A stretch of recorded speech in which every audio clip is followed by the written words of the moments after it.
Hello dear aspirant, उम्मीद है आप सभी काफी अच्छे होंगे। चलिए शुरू करते हैं आज का पार्ट 10, है ना। इसके पहले 9 पार्ट आ चुके हैं और हमने वहाँ लॉजिकल थिंकिंग अप्रोच के बारे में चीजें काफी कुछ सीखा था कि कैसे काम करता है, और अभी तक लगभग 50 से ज्यादा क्वेश्चन हो चुके हैं। तो जाइए एक एक करके देखिए, विश्वास कीजिए एग्जाम में बहुत हेल्प मिलेगी। और सभी ये कह रहे हैं, है ना। आप जाके देखिए, कमेंट में कमेंट कीजिए अगर आपको पसंद आ रहा है तो। और वैसे भी चीजें बहुत अच्छी हैं, अप्लाई जितना करेंगे उतना एग्जाम के पास होने के चांसेस बढ़ते चले जाएंगे। आइए शुरू करते हैं। तो ध्यान रखिएगा, 2024 हमने कंप्लीट कर लिया था, 23 कंप्लीट कर लिया, 22 कंप्लीट कर लिया। आज 2021 स्टार्ट करेंगे।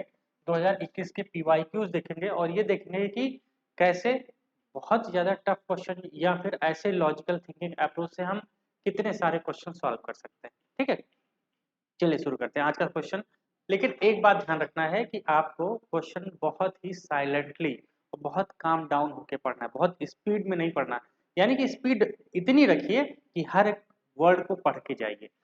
इसकी वाला सिस्टम, जैसे कुछ लोग पढ़ते हैं तो सट से गायब, तो ये वाला ना हो। ठीक है, आइए सवाल पढ़िए क्या लिखा है।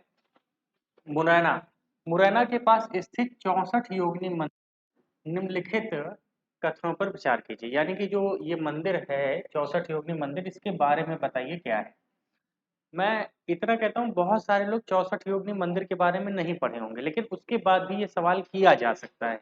अब आप सोचिए, है ना, बस बेसिक लॉजिकल थिंकिंग की वजह से कि आप किस हिसाब से सोचते हैं और थोड़ा सा एलिमिनेशन टेक्निक। ऐसे सवाल आते हैं भाई, हर बार आते हैं। मैं दिखा रहा हूँ आपको लगातार, 2024 दिखाया, 23 दिखाया, 22, अब 21 की बारी है। आइए देखिए सवाल क्या लिखा है। यह कक्ष पघात राजवंश के शासनकाल के दौरान बनाया गया था, गोलाकार मंदिर है। ठीक है भाई, यह एक सर्कुलर टेम्पल है जो कि कक्ष पघात के डायनेस्टी में बनाया गया था। ठीक है, हो सकता है, मैंने कहा ना नहीं पता है तो हम ऐसे ही सोचे चलेंगे नहीं पता है।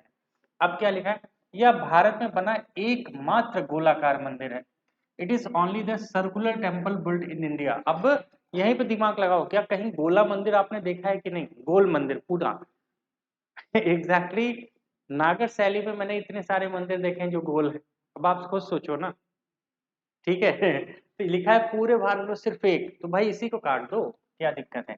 अब यूपीएससी ने ऑप्शन भी इसी हिसाब से सेट किया था कि बच्चा अगर थोड़ा सा भी होशियार है, समझ पाए, तो वो क्या करेगा, गलत करेगा। देखो ऑप्शन 1 कैसा बनाया, गोलाकार बनाया गया है। फिर दूसरा क्या, सिर्फ ऐसा ही एक गोलाकार है। तो यहाँ पे थोड़ी सी पॉसिबिलिटीज बढ़ जाती हैं, तो यूपीएससी आपको यही फंसाने की कोशिश करेगा। अगर आपने ये समझ लिया तो आइए 2 नंबर काट देते हैं। अगर 2 काट दें तो सीधी सी बात है, ऑप्शन सी तक हम पहुंच गए। हमारा आंसर लगा कि नहीं लगा। अब जाके 64 योगिनी मंदिर पढ़ लेना, वो बात की बात है। लेकिन ऐसे आप टेक्निक्स अपना सकते हैं। ध्यान रखिएगा, जब कुछ ऐसा बोले कि इकलौता यही है, तो उस पर कहीं ना कहीं चांसेस होते हैं कि गलत होने के। ऐसी बहुत कम चीजें हैं दुनिया में जो इकलौती हैं। ठीक है, इस बात को ध्यान रखना। और अगर वैसा कोई क्वेश्चन आएगा तो चलो ठीक है, ऐसे 10 सवाल 15 सवाल बाद एक सवाल गलत हो रहा है तो लॉस नहीं है।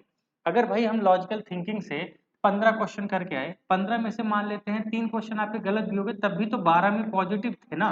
यानी कि तब भी 20 नंबर आपको मिल रहा है ना एक्स्ट्रा, क्या दिक्कत है, पास तो हो जाओगे तब भी। तो बस यही है, इंपॉर्टेंट यही है, ध्यान रखिएगा।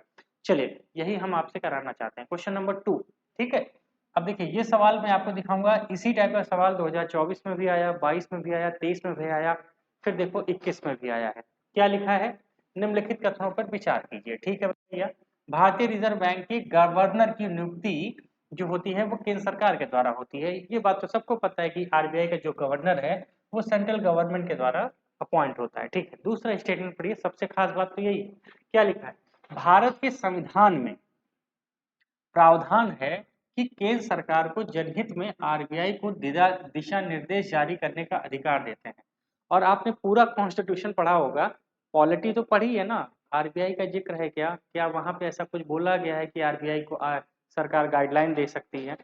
ये स्टेटमेंट जब भी ऐसा कुछ बनाए, और देखो बार बार यूपीएससी ऐसा स्टेटमेंट जानबूझ के बनाता है कि कॉन्स्टिट्यूशन में ऐसा प्रोविजन है, कॉन्स्टिट्यूशन इसको डिफाइन करता है, कॉन्स्टिट्यूशन में ये वर्णित है। ऐसे चल के अगर कोई बात कहे कि कॉन्स्टिट्यूशन किसी चीज को परिभाषित करता है ना, तो ध्यान रखिएगा वो स्टेटमेंट गलत होते हैं, बिल्कुल गलत होते हैं।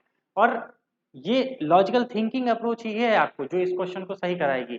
अब जैसे कुछ बच्चे, हाँ यार हो सकता है, अरे भाई कभी पढ़ा भी था, पूरी एम लक्ष्मीकांत और भी जो किताबें आपने पढ़ी, क्या कहीं पर ऐसा कुछ लिखा था ना? नहीं लिखा था, तो सीधी सी बात है काट दीजिए भाई, सोचना ही नहीं है ना, सोचना ही नहीं है। अब 2 नंबर अगर हम काट दें तब भी हम अपने आंसर तक पहुंच जाते हैं, 1 और 3 हमारा सही ठीक है ना? कितना बेहतरीन बेसिक लॉजिकल थिंकिंग।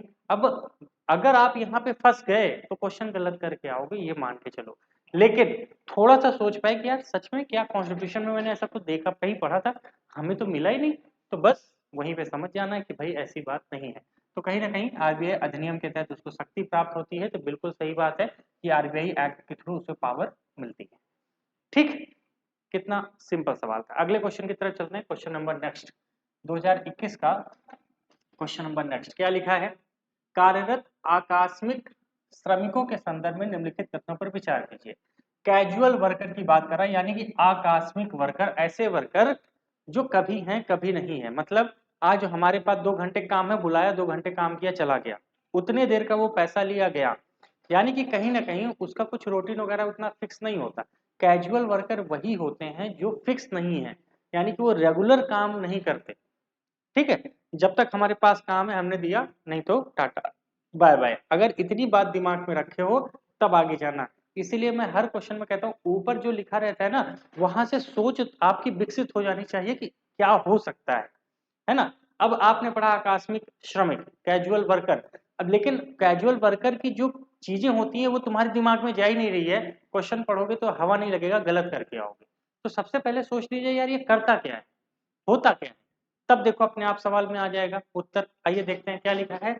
सभी सभी सबसे पहले तो यही बात है भाई, सभी आकस्मिक कर्मचारी कर्मचारी भविष्य निधि कवरेज के हकदार हैं, यानी कि जितने भी कैजुअल वर्कर हैं उनको एम्प्लॉय प्रोविडेंट फंड मिलता है। ईपीएफ, आप खुद सोचो भैया, जो बंदा कभी आए कभी ना आए, उसका काम है तो रखा है, नहीं तो नहीं रखा है, तो क्या उसका ईपीएफ मेंटेन हो पाएगा? सोचने वाली बात है भाई। रेगुलर एम्प्लॉयज जो होते हैं उनका ईपीएफ मेंटेन होता है, इनका नहीं होता है, ये बात ध्यान रखिएगा। ठीक है, क्योंकि ये कैजुअल है, आज आए कल नहीं आए, इनका कुछ आता ही पता नहीं है, तो किस हिसाब से मान ले कि ये हो सकता है। चलो एक बार का मान भी लिया, तो इतनी खुद सोचिए ना, एम्प्लॉय प्रोविडेंट फंड जो होता है उसका एक अलग अमाउंट कटता है सैलरी के हिसाब से, इसमें तो पॉसिबिलिटीज ही नहीं है कि उनको हम इसमें डाल पाए। लेकिन ठीक है, चलिए जाने दीजिए, इसको अभी हम काट देते हैं कि भाई चलो नहीं मानेंगे, है ना? आगे बढ़ते हैं। सभी कैजुअल वर्कर नियमित काम घंटे और ओवर टाइम भुगतान के हकदार हैं। हाँ, ये मान सकते हैं कि भाई जितने भी कैजुअल वर्कर हैं वो रेगुलर उनको वर्किंग हार्स मिले, ओवर टाइम का पेमेंट मिले, ये तो सबको हक होना चाहिए भैया। किसी को जबरदस्ती काम कराओगे, ओवर टाइम कराओगे और पेमेंट भी ना दो, ठीक है, ये तो बात हजम होती है कि ठीक है देना चाहिए। आगे क्या लिखा है?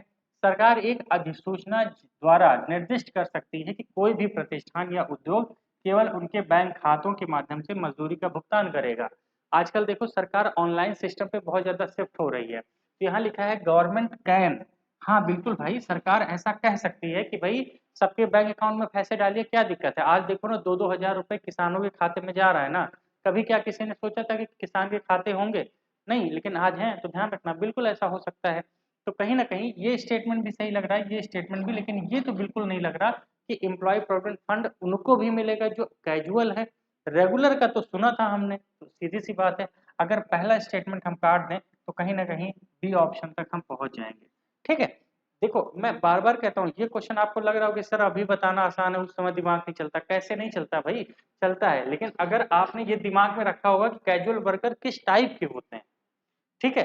मैं बार बार कहता हूँ जितने भी टॉपर्स हैं जाके देखो, इस बार की जो भी टॉपर रही हैं, आप जानते हैं 4 बार प्रीलिम्स नहीं हुआ, क्यों? क्योंकि ये सब चीजें विकसित करने में समय लगता है। ठीक है, इसीलिए कहता हूँ कि जो इसको इग्नोर कर रहा है, प्रीलिम्स दे के आओगे तुम्हें खुद पता चलेगा, उसके बाद ये वीडियो दोबारा देखना, तुम्हें खुद समझ में आएगा कितने सारे बेनिफिट्स इस वीडियो से मिले हैं। ठीक है, चलिए नेक्स्ट क्वेश्चन की आगे बात करते हैं, क्वेश्चन नंबर 4 क्या लिखा है? आर्थिक मंदी के समय, आर्थिक मंदी के समय निम्नलिखित में से कौन सा कदम उठाया जाना चाहिए? अब जैसे आर्थिक मंदी, मैं तो कहता हूँ इसको अपने ऊपर डाल लो, सबसे अच्छी बात है। इकोनॉमिक्स का क्वेश्चन अपने ऊपर डाल के हमेशा सॉल्व करोगे तो सबसे बेहतर होगा। इकोनॉमिक रेसेशन, यानी कि घर में स्थिति बहुत खराब है, पैसा वैसा नहीं है, तो क्या तुम्हें करना पड़ेगा, कौन सा ऐसा काम करोगे? आइए पढ़ते हैं क्या लिखा है। ब्याज में वृद्धि के साथ कर में कटौती, यानी कि cut the tax rate complies by increase the interest rate. अच्छा ये बताइए, ठीक है, इंटरेस्ट रेट तो हमने बढ़ा दिया, ये तो पहली बात होना नहीं चाहिए, क्योंकि इंटरेस्ट रेट बढ़ जाएगा तो लोगों लोन नहीं ले पाएंगे, लोन नहीं ले पाएंगे तो सीधी सी बात है उनका खर्च कैसे चलेगा। और अगर टैक्स रेट आप कट कर दे रहे हो तो बढ़ा दे रहे हो तो बात तो एक ही पड़ गई ना, तो कैसे लोग निकलेंगे। अब जैसे मान लो कोई है, उसने बोला कि भैया घर पे सब्जी लाना हो, पैसा नहीं है घर पे, तुमने कहा लो 100 रुपए लो, इसमें सब्जी रोटी दाल चावल पूरा हर चीज लेके चले आना, तो कहेगा इसमें तो पॉसिबल ही नहीं है भाई, कहाँ से ला पाएंगे। तो बात तो वही हुई ना, ये ऑप्शन तो नहीं हो सकता कि एक तरफ कट कीजिए दूसरी तरफ बढ़ा दीजिए। ठीक है, दूसरा क्या लिखा है, सार्वजनिक परियोजनाओं में के व्यय में वृद्धि, यानी कि increase the expenditure of the public project. ठीक है भाई, हाँ ये हो सकता है कि सरकार क्या करे, पब्लिक प्रोजेक्ट में पैसा ज्यादा खर्चा करे, इससे क्या होगा, लोगों के पास पैसा जाएगा। अब जैसे मान लेते हैं सरकार कही कि चलो भाई रोड बनवाते हैं या कोई भी ऐसा काम करते हैं या कोई गवर्नमेंट स्कीम लाते हैं, वहां सबको पैसा देंगे, तो क्या होगा, लोगों की जेब में पैसा जाएगा, तो कहीं ना कहीं वो आर्थिक मंदी से बाहर आ सकते हैं। ये बात तो सही लग रही है। तीसरा पढ़ लेते हैं, ब्याज दर में कमी के साथ दरों में वृद्धि, ये भी नहीं होगा, एक चीज कम एक चीज ज्यादा नहीं हो सकता। सार्वजनिक परियोजनाओं में व्यय में कमी, ये तो नहीं कर सकते, यानी कि कहीं ना कहीं हमें क्या करना पड़ेगा, इंक्रीज करना पड़ेगा, एक्सपेंडिचर करना पड़ेगा कि नहीं, तो ये वाला ऑप्शन तो नहीं होगा। अब सोचो, मैंने अपने ऊपर लिया और अपनी तरह से मैंने सोचा, तो मैं आराम से आंसर निकाल लिया कि भाई ऑप्शन हमारा बी होगा, ऑप्शन बी हमारा आंसर होगा। ठीक है, कितना सिंपल था ना। बस इसी तरह आपको भी कुछ ना कुछ लॉजिकल इकोनॉमिक्स में सोचना है, आराम से उत्तर आता है, कोई बहुत बड़ी बात नहीं है। ठीक है, चलिए नेक्स्ट क्वेश्चन की बात करते हैं, आज का अंतिम प्रश्न, क्वेश्चन नंबर 5। ठीक है, इतिहास आप सबने पढ़ा है, क्या लिखा है, निम्नलिखित कथनों पर विचार कीजिए। 1919 के मॉन्टेगू चेम्सफोर्ड सुधारों में 21 वर्ष से अधिक आयु की सभी महिलाओं को मतदान देने का अधिकार की सिफारिश की गई थी। यानी कि जो ये रिफॉर्म आया था 1919 में, उसमें बोला गया था भैया 21 साल से जितने ऊपर के लड़कियां हैं उन सबको सबको दीजिए भाई, सबको वोटिंग राइट दीजिए। कहोगे सर ये सपने में तो नहीं था, ये कहीं तो हमने नहीं पढ़ा। पहली बात, 21 पुरुषों को नहीं था, तो महिलाओं की तो बात ही जा दो, पुरुषों का तो 30 साल के ऊपर था, तो कहीं ना कहीं महिलाओं को लेके तो वो कोई रिफॉर्म किए नहीं, तो ये बात तो बिल्कुल हजम होती नहीं है। अगर तुम्हें हजम हो रही तो तुम सोच लो कुछ पढ़े लिखे नहीं हो, है ना। अगर ये बात तुम्हें नहीं समझ में आ रही कि क्या ऐसा था, तो समझ लो कोई लॉजिकल थिंकिंग वुकिंग लगा नहीं पाओगे। अगर थोड़ा बहुत भी मॉन्टेगू चेसबोर्ड पढ़ा है और भूल गए हो तब लगा पाओगे, नहीं तो नहीं लगा पाओगे, इस बात को ध्यान रखना। ठीक है, आगे क्या लिखा है कि भारत सरकार अधिनियम 1935 ने महिलाओं को विधायिका में आरक्षित सीटें दी थी। हाँ बिल्कुल, जैसे क्योंकि इसी के बेस पे हमारा वो लगा था, तो कुछ ना कुछ सीटें मिली थी, लेकिन वो अप्लीकेबल नहीं हो पाया था, ध्यान रखिएगा, अप्लीकेबल नहीं हो पाया था, जिसको काट देते हैं। लेकिन ये स्टेटमेंट ठीक है, लेकिन ये वाला स्टेटमेंट तो पूरी तरह से गलत है। ठीक है, तो कहीं ना कहीं ऑप्शन बी हम लगा सकते हैं, ध्यान रखिएगा। ठीक है, तो कहीं ना कहीं मैं और भी 2021 के कल क्वेश्चन लेकर आऊंगा, 5-6 क्वेश्चन और आएंगे। ठीक है, लेकिन जो मैं समझा रहा हूँ ना, समझिए, जैसे ये वाला सवाल बिल्कुल गलत नहीं होना चाहिए, जो गलत करके आ रहा है समझ लो पैर पर कुल्हाड़ी है, ये वाला भी ध्यान रखिएगा, और ये वाला भी, और ये वाला भी। ठीक, ये सब क्वेश्चन एकदम सिंपल और बेस्ट तरीके से हैं, जब आप आसानी से क्वेश्चन कर सकते हैं।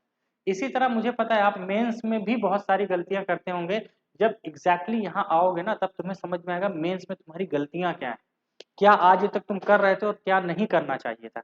इसीलिए कह रहा हूँ कमांडो ट्रेनिंग प्रोग्राम आज ही ज्वाइन कीजिए, डिस्क्रिप्शन बॉक्स में व्हाट्सअप का लिंक है, जाके ज्वाइन करो, हमसे बात करो और अपना एडमिशन फाइनल करो। सिर्फ 50 बच्चों को हम यहाँ ट्रेनिंग देते हैं, 120 दिन तक क्लासेस चलती हैं, 2 जून से स्टार्टिंग है। पीवाईक्यू की 500 क्वेश्चन की एक किताब भी मिलेगी, मेंस की test series theme wise notes भी मिलेंगे। ठीक है, बिल्कुल डिले नहीं करना है भाई, क्योंकि सीखना है, जब तक सीखोगे नहीं होने वाला नहीं है ये एग्जाम। ठीक है, यूपीएससी है। क्या करना है, डिस्क्रिप्शन बॉक्स में व्हाट्सअप का लिंक है, जाके ज्वाइन कीजिए। और चैनल नहीं सब्सक्राइब किया है तो अब मैं क्या ही बोलूं, है ना, चैनल सब्सक्राइब कर लीजिए। मिलते हैं अगले सेशन में, तब तक के लिए जय हिंद, बाय बाय।